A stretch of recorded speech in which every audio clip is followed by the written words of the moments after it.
Coffee is the second largest exported commodity globally.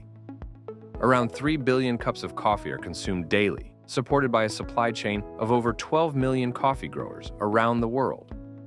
With the implementation of the European Union Deforestation Regulation, along with the impacts of climate change, there's a need to provide supply chain traceability and land use monitoring to address EUDR specific requirements.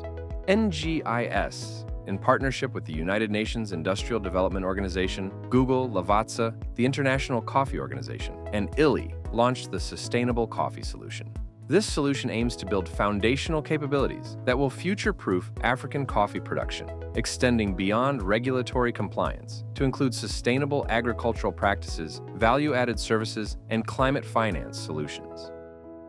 By leveraging digital transformation technologies such as Google's pioneering artificial intelligence and the Tracemark Traceability and EUDR compliance platform, the solution focuses on equitable growth, reducing risks and ensuring fair value distribution throughout the value chain, fostering long-term resilience for Africa's coffee industry.